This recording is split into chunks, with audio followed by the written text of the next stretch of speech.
آغاز کروں گا اس بات کا نبی اکرم صلی اللہ علیہ وسلم کے ارشاد مبارک سے۔ حضور صلی اللہ علیہ وسلم کا یہ ارشاد مبارک امام بخاری نے بخاری شریف میں 4897 نمبر پہ اور امام مسلم نے مسلم شریف میں 2546 نمبر پہ لکھا ہے۔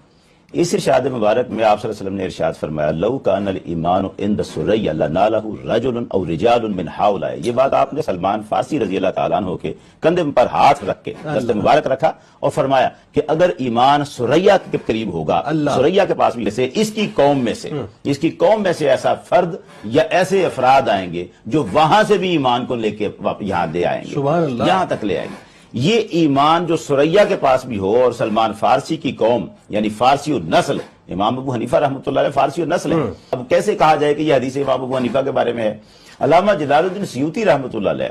وہ کہتے ہیں کہ سلمان فارسی کی قوم جو فارسی النسل ہوں گے ان میں کوئی بندہ اس معیار پہ آئے ہی نہیں پورا جس معیار پہ امام ابو حنیفہ کھڑے ہیں، جو فارسی النسل تھے ایمان کو سریہ کے مقام سے لے کے نیچے آئے ہیں۔ امام مسلم نے اس روایت میں جو لفظ لگائے تھے وہ تھے لو کان الدین عند سریہ، یعنی سرکار کے فرمان میں ایمان تھا اور وہاں پر مسلم شریف میں لفظ ہے لو کان الدین عند سریہ، دین اگر سریہ۔ علامہ ابن حزم نے اصول الاحکام جو کتاب ہے جلد نمبر 2 صفحہ نمبر 299 پر انہوں نے اس میں اندر یہ روایت لکھی ہے لو کان العلم عند سریہ، کہ حضور نے فرمایا اگر علم سریہ کے پاس، اب ان تینوں چیزوں کو جمع کر لیں، ایمان، دین اور علم،